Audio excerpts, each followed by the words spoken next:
நமச்சிவாய வாழ்க. அன்பின் உறவுகளுக்கு வணக்கம். நம்முடைய சனகாதி முனிவர்கள் இறைவனை சென்று தரிசித்து அங்கே அவரிடம், சுவாமி, நாங்கள் நிறைய கலைகள் கற்றோம், தாங்கள் அருளிய அனைத்து வேதங்களையும் பயின்றோம், தாங்கள் அருளி செய்தபடியே நாங்கள் வாழ்கிறோம். அப்படி வாழ்ந்தாலும் கூட எங்கள் மனதிற்கு ஒரு நிம்மதி வரவில்லை. எங்களுடைய மனம் அமைதி அடைவதற்கு தாங்கள் எங்களுக்கு அருள் செய்ய வேண்டும் என்று சாமியிடம் மன்றாடுகிறார்கள். அடியார்க்கருளும் அருட்பெரும் வள்ளலாகி இறைவன் உளமகிழ்ந்து சனகாதியரை பார்த்து, உம்முடைய மனம் அடங்கி மெய்யுணர்வு எவ்வாறு தலைப்படும் என்று கூறுகின்றோம், காத்திருங்கள் என்று கூறினார். அப்படி காத்திருந்த நேரத்திலே நம்முடைய சிவருமான் நந்தியன்பெருமானை நோக்கி, என் அன்பிற்குரிய நந்தி தேவரே, தாங்கள் நான் சொல்லும் வரை நமது இந்த பொற்சபைக்கு யாரையும் வரவிட வேண்டாம், ஒரே ஒருவரை மட்டும் வரவிடுங்கள். அவர் நம்முடைய மன்மதன் இருக்கின்றார் அல்லவா, அவர் மலக்கணையினால் மானுடரை மட்டுமல்ல எல்லா உயிர்களையும் வசப்படுத்தக்கூடிய மன்மதனை தவிர யார் வந்தாலும் உள்ளே விடாதீர்கள் என்று பெருமான் நந்தியம்பெருமானுக்கு கட்டளையிடுகிறார். நந்தியம்பெருமானும் பெருமானை வணங்கி, தாங்கள் கூறிய வண்ணம் செய்கிறேன் சுவாமி என்று கோபுர வாயிலிலே நின்று கொண்டிருக்கிறார். அங்கே கல்லாளின் கீழ் வீற்றிருந்த நம்முடைய சிவருமான் சனகாதியரை பார்த்து அவர்களுக்கு சிவ ஆகமங்களின் நுட்பங்களாகிய 3 உள்ளது. சிவ ஆகமங்கள் இறைவனை அடைவதற்கு, மன அமைதி அடைவதற்கு 3 செயல்களை கூறுகின்றன. அந்த ஆகமங்களில் இருக்கக்கூடிய அந்த 3 மிக நுட்பங்களாகிய செயல்கள் சரியை, கிரியை, யோகம் என்று கூறிய நம்பெருமான் சரியை பற்றியும் கிரியை பற்றியும் யோகம் என்ற அந்த நிலை பற்றியும் பல்வேறு விளக்கங்கள் தருகிறார். சரியை என்பது மனதால் நினைத்து வாக்கால் வணங்குவதற்கு சரியை என்று பெயர். நாம் ஆலயங்களுக்கு சென்றால் திருமுறை படிக்கின்றோம், போகிறோம், நாம் பாட்டுக்கு ஒரு கும்பலாக உட்காரோம், அல்லது 3-4 பேர் தனித்தனியாக உட்காரோம், ஏதோ பாடிட்டு வரோம். அதற்கு பேரு சரியை கிடையாது. ஆலயத்திற்கு சென்று அமைதியாக அமர்ந்து பிறருக்கு இடையூறு இல்லாமல் நாம் செய்யக்கூடிய பாராயணங்களுக்கு சரியை என்று பெயர். தேவாரம், திருவாசகம் பாடுதல், மந்திரங்கள் ஜபித்தல், போற்றி திருத்தாண்டகம் பாடுதல் எல்லாமே அந்த சரியையில் பொருந்தும். அதற்கு அடுத்தது கிரியை. கிரியை என்பது அந்த சரியையிலே நீங்கள் முன்பு கற்ற, அங்கே நீங்கள் கண்ட அருளாளர்களின் வரலாற்றுப்படி வாழ செயல்படுவதற்கு கிரியை என்று பெயர். இளையான்குடிமாற நாயனார் வரலாற்றை படிக்கின்றோம். இளையான்குடிமாற நாயனாரை போல நாமும் நம்மை நாடி வரும் திருவேடம் தாங்கியவர்களுக்கு, நான் சொல்வது இன்றைய சம்பாவனை வாங்கி கொண்டு, தட்சணை வாங்கி கொண்டு, குரு தட்சணை நான் வேலை செய்ததுக்கு கூலி தரேங்க அப்படின்ட்டு திருவேடம் அணிந்து கொண்டு நம் இல்லத்திற்கு நம்மை ஏமாற்றக்கூடிய திருவேடம் தாங்கிகளை கிடையாது. உண்மையாகவே சிவவேடம் தாங்கி எந்த பற்றுமின்றி தெருவிலே நிறைய பேர் செல்வதை பார்த்திருப்பீர்கள். அப்படிப்பட்ட அன்பர்களுக்கு நீங்கள் என்ன செய்ய வேண்டும்? அன்னம்பாளிக்கலாம். அமர்நீதி நாயனாரை போல ஆடை சரியான நல்ல ஆடை இல்லாத ஏழை எளியவர்களுக்கு நல்ல ஆடைகளை தரலாம். ஈரோட்டிலே ஒரு மாதத்திற்கு முன்பு நான் சென்றிருந்தேன். இங்கே பீரோவில் இருக்கிற வேட்டியை கட்டுறதுக்கே இறையருள் பத்தில். எங்கள் ஆலயத்திலே வழிபாடு ஏதுமின்றி சாமி பாலாலயம் செய்யப்பட்டு இருப்பதால் ஆலயத்திற்கு செல்வதே சற்று வேட்டி அணிந்து செல்வதே கொஞ்சம் சிக்கலான. வெளியூர் சென்றால் மட்டுமே எழுகிறது. கிட்டத்தட்ட ஒரு 20 வேட்டி அடியனிடம் இருக்கிறது. எனக்கு போய் ஒரு ஈரோடு திருத்தொண்டீஸ்வரர் திருக்கூற்று ஆலயத்தில் உள்ள ஒரு தொண்டர் ஒரு 4 முழ வேட்டியும் துண்டும் கொடுத்தார். இப்படியெல்லாம் தரக்கூடாது. ஏனெனில் மிகுந்திருப்பதற்கு தருவதை இறைவன் சொல்லவில்லை. இல்லாதவர்க்கு அமர்நீதி நாயனாரை போல கொடுக்கலாம். அது கிரியை. நாம் நம் ஆலயத்தில் உள்ள இறைவனின் திரு ஆடைகளை சுத்தமாக துவைத்து தரலாம். அது கிரியை.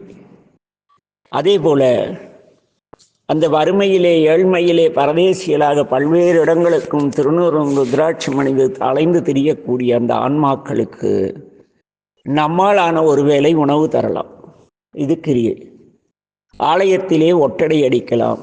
ஃபியூஸ் போயிருந்தால் பல்பை நம்மளே மாற்றலாம். சாமி மேலே எண்ணெய் இல்லாமல் வறண்டு கிடந்தார எண்ணெய் வாங்கி கொடுக்கலாம். இப்படி இதையெல்லாம் கிரியை. சாமி அங்கு சொன்னதை இங்கே சற்று எளிமைப்படுத்தி இந்த பதிவை கேட்பவர்களுக்காக சொல்லி கொண்டிருக்கிறோம்.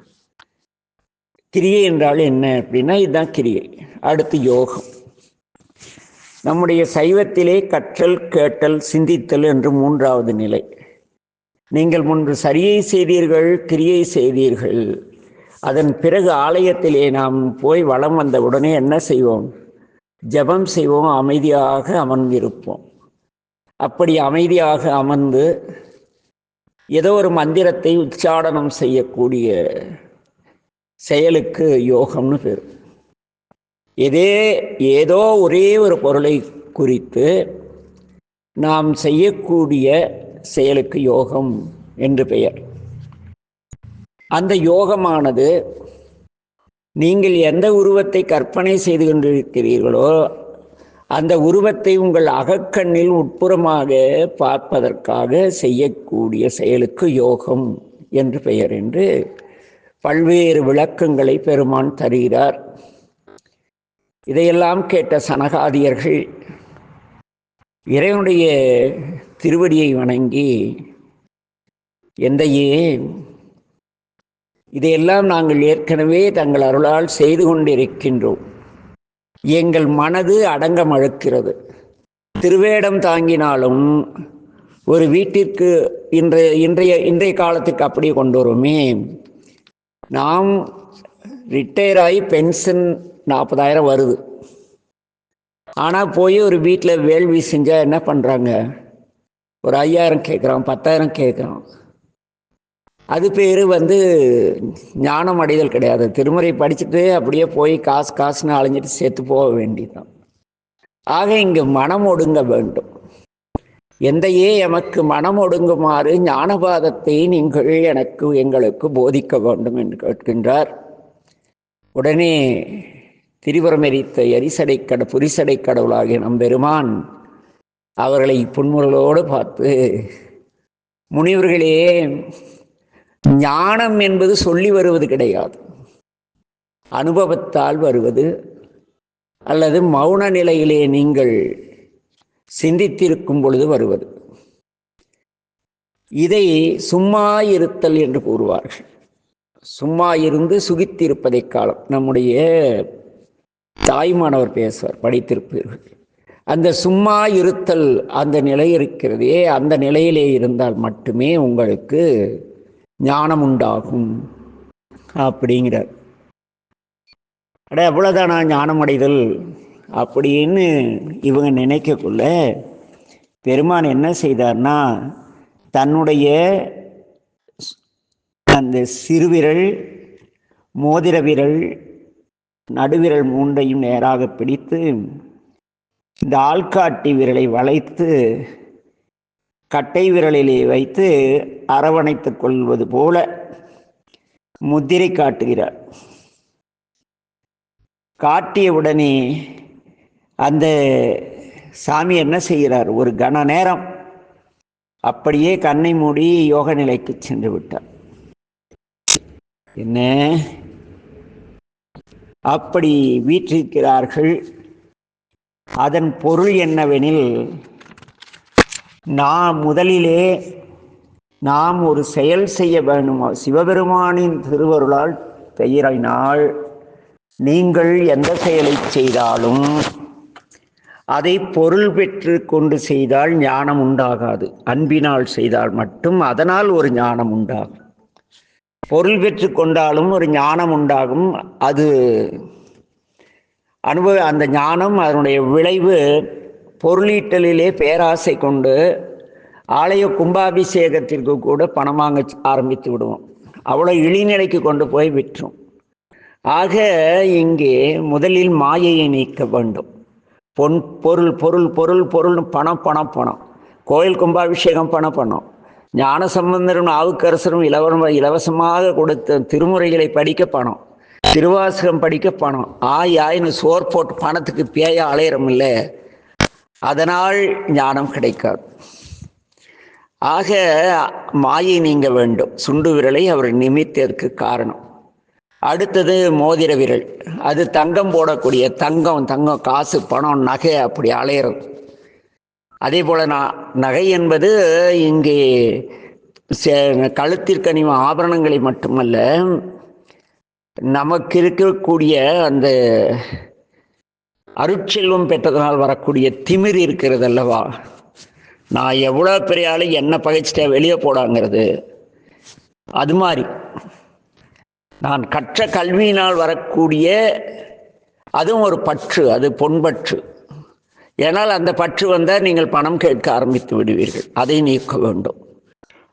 மூன்றாவதாக பார்த்தீர்கள் என்றால், அந்த நடுவிரல் நிமிர்ந்து அப்படி ஒரு கெத்தாக இருக்கும். நீங்கள் கையை நீட்டி பாருங்கள், நடுவிரல் ஆணவத்தோடு நிற்கும். அதனால் அதுக்கு ஆணவ விரல்னு ஒரு தலை நிமித்தி அப்படி முதுக வயிற்று நிமித்தி நிற்கும் அந்த விரல். அதுக்கு என்ன பேருன்னா ஆணவ விரல்னு பேர்.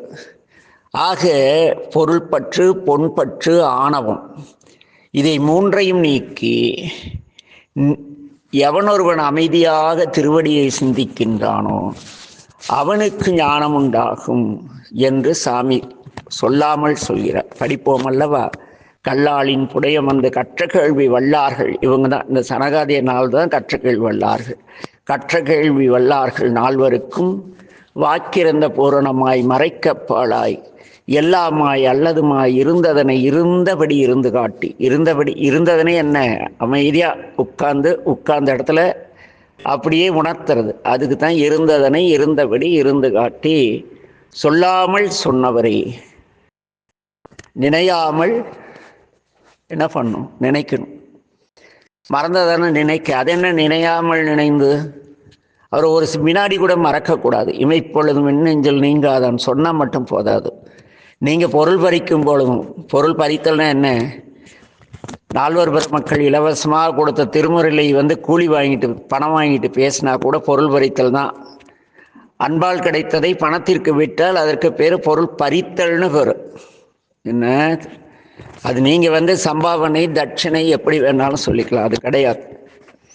ஆக இந்த மூன்றையும் நீக்கி இறைவனுடைய திருவடியை சரணடைந்து அமைதியாக இருந்தால் மனம் ஒடுங்கும். அப்பொழுது உங்களுக்கு சிவஞானம் உண்டாகும் என்று சாமி கூறியதை உணர்ந்த சனகாதியர் ஞானத்தில் இரண்டு, பரஞானம் சிவஞானம். பரஞானம்ங்கிறதே உலகத்தில் கல்யாணம் பண்ணி பொண்டாட்டி பிள்ளையை பெற்று பொண்டாட்டி கட்டி பிள்ளையை பெற்று ஊரெல்லாம் வதப்பட்டு பட்டறிவினால் வரக்கூடிய ஞானத்துக்கு பரஞானம்னு பேர். சிவஞானம் என்பது நீங்கள் பல்வேறு திருமுறைகளை கற்று அத்திருமுறையில் அந்த அருளாளர்கள் வாழ்ந்த வண்ணம் பிறருக்கு அன்பினால் உதவி, அன்பினால் செயல் செய்து, அன்பினால் கும்பாபிஷேகம் செய்து, அன்பினால் கிரக பிரவேசம் செய்து, இப்படியெல்லாம் அன்பினால் ஒரு தொழிற்சாலையோ ஏதோ தொடக்க விழா செய்து, அந்த அன்பினால் இந்த திருமுறைகளை கொண்டு செல்வதற்கான பக்குவ நிலை வருவதற்கு சிவஞானம் அப்படின்னு பேர். இது அனுபவ அறிவால் கிடைப்பது. நீங்கள் ஒரே ஒருத்தருக்கு அன்பினால் போய் ஒரு வேள்வி செஞ்சு கொடுத்து பாருங்க, அப்போ தெரியும். நீங்கள் காசு வாங்கிட்டு செய்கிற வேள்விக்கும் அந்த காசு கொடுத்துட்டு அவங்க பண்ணின டம்முக்கும் நீங்கள் பொருள் பெற்றுக்கொள்ளாமல் செய்யும் பொழுது கிடைக்கும் அன்பிற்கும் வித்தியாசம் அனுபவ அறிவால் வருவது. அது செய்தவர்களுக்குத்தான் தெரியும். எனவே அன்பின் உறவுகளே, இப்படி இந்த சனகாதியர் பெருமானுடைய யோக நிலையை கண்டு சிவஞானமானது நூலறிவினால் கிடைப்பதென்று நம்முடைய பொருள் பற்று, பொன்பற்று, நான் என்ற அகம்பாவம் இவற்றை தவிர்த்து இறைவனை சரணடைந்தால் சிவஞானம் உண்டாகும் என்று அவர்கள் உணர்கிறார்கள். அதே நிலையிலே என்ன ஆயிடுச்சு, அவர்களும் அதே போல அமைதியாயிட்டாங்க. சிவஞானம் உண்டானால் நீங்கள் அமைதி அடைந்து விடுவீர்கள். உங்கள் குரலில் ஆணவம் இருக்காது, கம்பீரம் இருக்காது, திமிர் இருக்காது, எதுவுமே இருக்காது. அமைதி அமைதி அமைதி, எல்லாம் அமைதி. என்ன, அந்த அமைதி கிடைத்து விடும். ஆக இவ்வாறு சனகாதிகள் அங்கே இருந்தார்களா? அப்போதான் ஒரு முக்கியமான சம்பவம் நடக்குது. அது என்னன்னா, நம்மளுக்கு ஒரு மாதம்ங்கிறது தேவர்களுக்கு ஒரு நாள், மார்கழியில் ஏதாவது சொல்ல கேட்டிருப்பீங்க. அதுபோல் சாமிக்கு அது நம்முடைய பல ஆயிரம் ஆண்டுகள் பெருமானுக்கு ஒரு நொடி பொழுது. இவர் ஒரு கன நேரம் அப்படி கண்ணை மூன்னதை என்ன ஆயிடுச்சுன்னா, எல்லாம் பிரம்மன் முதலிய தேவர்களுக்கெல்லாம் அது பல யுகமாயிடுச்சு. நம்மளுக்கு சொல்லவே கேட்க தேவையில்லை. இதெல்லாம் என்ன ஆயிடுச்சு, உலகம் முழுக்க செயலிழந்து போயிடுச்சு. இறைவன் ஒரு கனப்பொழுது யோகத்தில் அமர்ந்து உடனே என்ன ஆயிடுச்சு, தேவர்களுக்கு பற்பல யுகங்கள் கடந்தன. விண்ணுரை அமரர்களும் மண்ணுரை மனிதர்கள், அதாவது நம்மளும் தேவர்களும் எல்லோருக்கும் எந்த பற்றுமே இல்லாத போயிடுச்சு. தலைவர் மாதிரி எல்லாம் ஆயிட்டாங்க. அதனால் யார் மேலேயும் யாரும் பற்று கிடையாது. பொருள் மேலே பற்று கிடையாது, பெண் மேலே பற்று கிடையாது, பொருள் மேலே பற்று. அப்படியே அவங்க பாட்டுக்கு முற்றும் துறந்த முனிவர்களாக உலகம் முழுக்க இருக்கு. இதனால் என்ன ஆயிடுச்சுன்னா, உலகத்தில் சிருஷ்டியே நடக்காத போயிடுச்சு. படைப்பு தொழில் நின்று போனது. என்ன கொடுமை இல்லைங்க. சாமி ஒரு கணம் கண்ணை முன்னா எல்லாம் முடிஞ்சு போடும், தெரிஞ்சுக்குங்க. வேள்வியாவது காசாவது குளிக்கு போய் கும்பாபிஷேகம் அது போட்டு தள்ளிடுவார், காணாமல் போடுவீங்க. அதனால் கொஞ்சம் எச்சரிக்கையோடு இருக்கணும் இறைவன்கிட்ட. அங்கே என்ன ஆயிடுச்சு, இந்த உலக காரண கடவுள் கண்ணுதற் கடவுளே என்பதை இந்த ஒரு கண தியானம் உணர்த்துகிறது. இப்படி உலகமெல்லாம் கஷ்டப்பட்டுட்டு இருக்கப்ப இந்த சூரபத்மன் ஆடுறான். இருட்டில் எவ்வாறு தீயவைகள் தீயவர்கள் நடமாடுகிறார்களோ அதுபோல இந்த சூரபத்மன் இறைவனிடம் கடும் தவம் இருந்து வரம் பெற்ற பிறகு அவன் பெரும் வரம் அற்புதமானது. அவன் தீயிலே நின்று தவம் செய்கிறான்.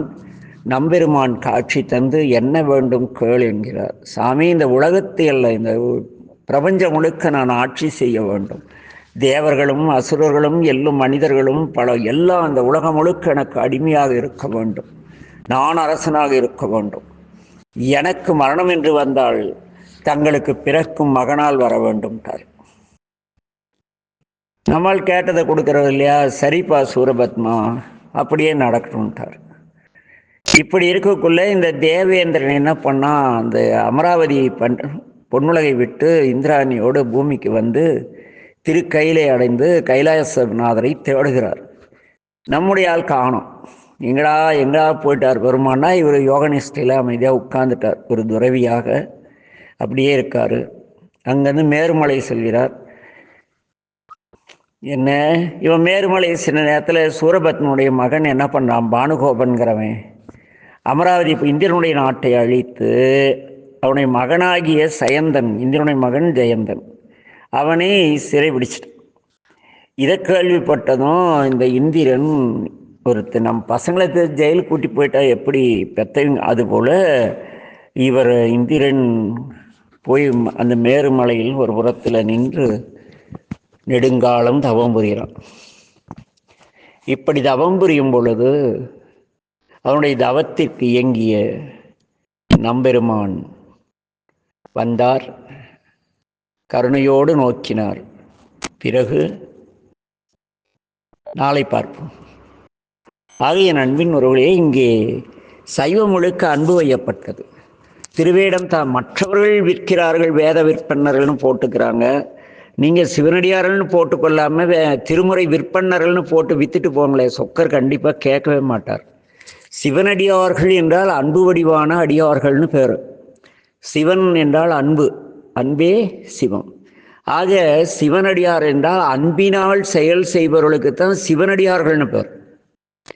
பொண்ணுக்கும் பொருளுக்கும் புகழுக்கும் ஆடம்பரத்துக்கும் தன்னுடைய வாழ்வியலில் 1 மணி நேரத்தில் 2 நாளில் என் நண்பர் ஒருத்தர் ஸ்டேட் பேங்கில் வேலை செஞ்சு ரிசைன் பண்ணிட்டு இப்போ தமிழ் முறை கும்பாபிஷேகம் பண்ணிகிட்ருக்கார். ஏயா இப்படி பண்ணிட்டேன்னு கேட்டால், அட போங்க, அங்கே வருஷம் பூரா கஷ்டப்பட்டு வர்ற காசிங்க ஒரு 2 கும்பாபிஷேகம் கிடைச்சா வந்துடுது, மரியாதைக்கு மரியாதை. அவன் சிவனடியாக இருந்தான். அந்த திருட்டு போய் தன்னை சிவனடியாக இருந்தான். என்ன பணத்துக்காக திருவேடம் போட்டு எவ்வாறு வேசிகள் தங்களை மிக அலங்கரித்து கொண்டு மற்றவரிடம் ஏமாற்றி பொருள் பறிக்கிறார்களோ, அதுபோல பொருள் நாட்டம் உள்ளவர்கள் அவர்களுக்கு இணையானவர்கள். அவர்கள் இந்த திருவேடம் அணிந்து மக்களை ஏமாற்றுகிறார்கள். வேறு எந்த உதாரணமும் கிடையாது இதுக்கு. இந்த உதாரணம் தான். ஏனெனில் இறைவன் நல்லவர், சிவனடியார்கள் அன்பானவர்கள். ஒருவன் துன்பத்திலிருந்தால் அன்பினால் போய் அவங்களுக்கு வேள்வி செய்து அவங்க துன்பத்தை போக்குவார்கள். ஆலயத்தில் ஒரு உளவாரம் என்றால் அன்பினால் சென்று செய்வார்கள். சோறு போட்டு தங்க இடம் கொடுத்தாலும் போக மாட்டாங்க. இவங்கெல்லாம் வேடந்தாங்கிகள், அவ்வளோதான். திருவேடத்தை நினைவூட்டக்கூடிய, எப்படி அங்கே ஒரு ஊர்மன் மேலெல்லாம் வர புகழ்ச்சொல்லர் போய் வண்ணான வணங்கினாரோ அந்த கேஸை நம்ம இவங்களை வணங்கிட்டு இருக்கோம். ஏனெனில் நாம் பெரியபுராணம் படித்தவர்கள். ஆனால் இவங்க என்ன பண்ணுறாங்கன்னா, விற்கிறாங்க, கூவி கூவி விற்கிறான். தீட்சை விற்கிறான், கும்பாபிஷேகம் விற்கிறான், புதுமனை புகுவிழா விற்கிறான், கல்யாணம் விற்கிறான். திருமுறை எங்கெங்கடா விற்பீங்க? நீங்கள் விற்கிறத பற்றி எனக்கு பிரச்சனையே கிடையாது. திரு சிவனடியார்கள் என்று சொல்லி விற்றால் அந்த சிவனடியார்கள் என்ற பதத்திற்கு இழுக்கும். பவானியிலே தேவராஜன் என்று ஒரு பையன் இருந்தான், நல்ல சிவபக்தனாக இருந்தான். அவன்தான் அந்த அடியேன் சிவனடியார் திருக்கூட்டம் உருவாக்கிய பொழுது அங்கே அந்த அமைப்பை முன்னின்று நடத்தியவன். இடையில் என்ன ஆயிட்டுனா, அவன் டியூஷன்லேருந்து ஒரு பிள்ளையை கூட்டி ஓடி போயிட்டான். அன்னைக்கு அந்தியூர் வரேன், அந்தியூரில் வார வழிபாட்டு மன்றம்னு ஒரு அமைப்பு, அருமையாக தொடர்ந்து வாரம் தராமல் இறைவன் திருமுறைகளை பாடி வந்தவர்கள். அதிலே ஸ்ரீரங்கன் என்ற ஒரு அண்ணா, அவரிடம் அரும்பாடுபட்டு சொல்லி அந்தியூரில் சிவனடியார் அந்த வார வழிபாட்டு மன்றம் சிவனடியார் செல்லீஸ்வரர் சிவனடியார் திருக்கூட்டம்னு வழங்கிக்கிட்டு இருந்தது. இந்த திருட்டு பையன் அந்த பிள்ளையை கூட்டிகிட்டு ஓடுனது என்ன ஆயிடுச்சுன்னா, அந்த ஐயா சொன்னாங்க, சாமி இந்த சிவனடியார்னு மிக உயர்ந்த பதம், நம்ம இதுலேயும் இளம் பையன்கள் பிள்ளைகள் இருக்காங்க, யாராவது இந்த தேவராஜன் மாதிரி அவனையாவது பிள்ளைங்களை கூட்டிகிட்டு ஓடிட்டா, சிவனடியார் பிள்ளையை கூட்டிகிட்டு ஓடிட்டான், சிவனடியார் என்ற பதத்திற்கு இழுக்கு. ஆகவே இந்த வழிபாட்டு மன்றம் மீண்டும் வார வழிபாட்டு மன்றமாக இருக்கட்டும்னு சொல்லி அவர் அதே மாதிரி வார வழிபாட்டு சிவனடியார் திருக்கூட்டம் என்னவா மாறிடுச்சு, மீண்டும் வார வழிபாட்டு மன்றமாக மாற்றி. அவர் தொண்டர், அந்த ஸ்ரீரங்கன் தொண்டர்னு வைங்களேன். ஏன்னா சிவனடியார் என்ற பதத்திற்கு இழுக்கு நேரக்கூடாது என்று உண்மையாக விரும்பியவர். ஆனால் அந்த சிவனடியார் பதத்தை வச்சுட்டு நாம் பொண்ணுக்கும் பொருளுக்கும் ஆசைப்பட்டா இறைவன் மன்னிக்க மாட்டார், காலம் தண்டிக்கும். ஏனெனில் நம்பெருமான் ஆடை விட்டு தான் யானை கிழிச்சார், யானை முழுங்கினதும் உள்ளே போய் தான் கிழிச்சார் இல்லையா? திரிபுர அசுரர்களுக்கு வரம் கொடுத்து தான் அளித்தார். நமக்கெல்லாம் கொடுத்துட்ருக்காருன்னு நினச்சி சுந்தரருக்கு எவ்வளோ கொடுத்தார்? 2 கல்யாணம் பண்ணி வச்சு கண்ணை கொடுங்க தெருவில் நிறுத்தினார். நீங்கள் வீங்க, திருமுறை வீங்க, எதை வேணாலும் வீங்க, எங்கே வேணாலும் எவ்வளோ வேணாலும் விற்றுக்குங்க. ஆனால் சிவனடியார் என்ற பெயரில் விற்காதீர்கள். திருமுறை விற்பன்னர், அந்த பிராமின்ஸ் போட்டுவானுங்க வேத விற்பன்னர். அப்படி திருமுறை விற்பன்னர்னு போட்டு போவே, நீ என்ன ஓதுவார், நீ என்ன அங்கே சிவனடியார்னு போட்டு திருமுறை வித்துட்டுறீங்க, காலம் தண்டிக்கும். இந்த கந்தபுராணம் தெளிவுபடுத்துவதற்காக திருவருள் நான் இதை இந்த 3 நாட்களாக போட்ட பதிவெல்லாம் நீக்கிட்டேன். இது மாதிரி ஏதாவது நுழைச்சிருவோன்னு. ஆனாலும் கூட காலத்தின் கட்டாயம் இறைவன் இதை நினைவூட்ட வேண்டும். சிவனடியார் என்ற பெயரை வைத்துக்கொண்டு அன்பு கூர்ந்து அன்பான அடியார் அப்படிங்கிற பெயரை வச்சுக்கிட்டு என்ன ஒரு கல்யாணத்துக்கு ஒருத்தர் போனார், 10,000 எதிர்பார்த்தாலாம், 5,000 தான் கொடுக்குறான், உருப்பிடுவானான்ட்டு வரான். திருவேடம் போட்டுட்டு ஒருத்தன் திருட்டு போய் ஈரோட்டில். அடியார்களெல்லாம் இங்கே இழுக்குப்படுத்தலை. அடியார்கள் மெய்த்தொண்டர்கள் 1000 பேர். திருநள்ளாறில் ஒரு ஐயா கோவிந்தசாமின்னு சனிக்கிழமான கிட்டத்தட்ட ஒரு 1000 பேருக்கு இலவசமாக சூடான மிளகு பொங்கலும் சட்னி தர அவங்களையெல்லாம் சொல்ல. இந்த சிவனடியார்னு போட்டு திருமுறைகளை விற்கிறாங்க இல்லையா வியாபாரிகள், அவங்கள்கிட்ட நான் கேட்டுக்கிற பணிவான ஒரு வேண்டுதல் தான் இது. திருமுறை விற்பன்னர்னு போட்டுங்க, வேத விற்பன்னர், வேள்வி விற்பன்னர்னு போட்டு வித்துட்டு பொழைச்சிட்டு போங்களே. ஏன் இந்த உயர்ந்த சிவனடியாருங்க பதத்தை உபயோகிச்சு ஏன் இப்படி பண்றீங்க? சிந்திங்க.